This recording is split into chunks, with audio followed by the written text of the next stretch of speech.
شهزادګۍ او چونګښه. نن د شهزادګۍ کلیزه ده. دا څه دي؟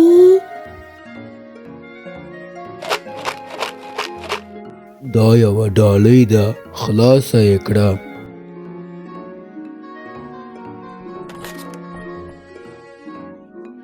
یو د سرو زرو توپ. مننه پلاره.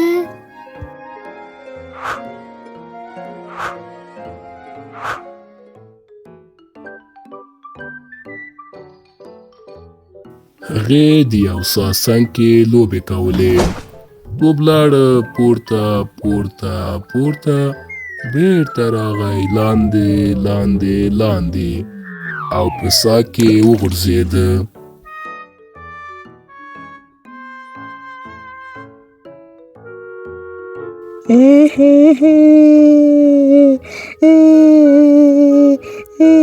ولې ژاړې؟ زما توپ په سا کې وغورځېده. زما توپ بیرون راوباسه، زه به هم تا ته دا درکړم.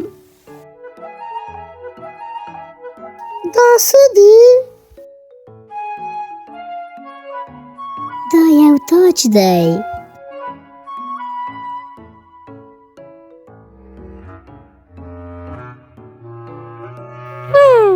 زه هغه نه غواړم.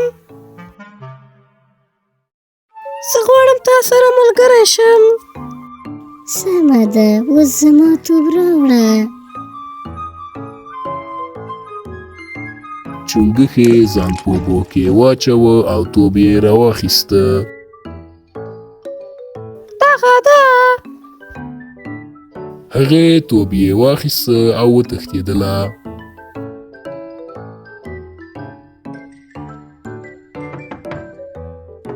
د خوړلو په وخت کې دروازه وټکېدله.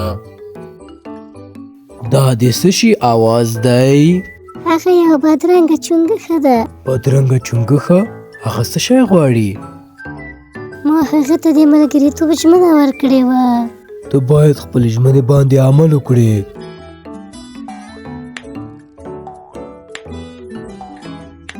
چونګښه ماڼۍ ته راغی او د ډوډۍ خوړلو ته یې پیل وکړ.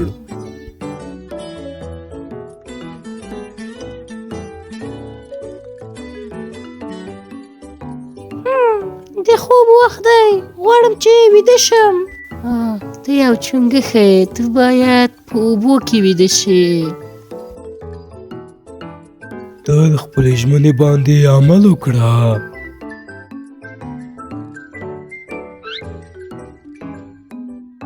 شهزادګۍ چونګښه یې د خپل تخت په سر پرېښودله. ناڅاپه چونګښه په یو ښکلي شهزاده باندې تبدیل شو. شهزادګۍ ډیره حیرانه شوه. وای، ته څومره ښایسته شهزاده یې.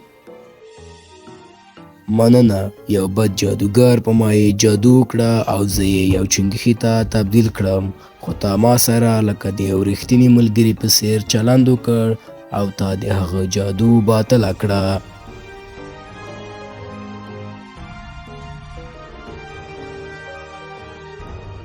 هغوی له یو بل سره واده وکړ او ډیر خوشحاله ول.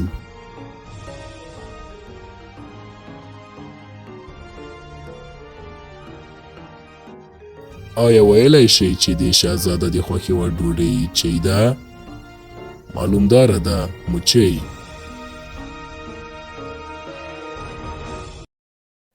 د نورو ویډیوګانو لپاره زموږ چینل لایک، سبسکرایب او زنګوله ووهئ.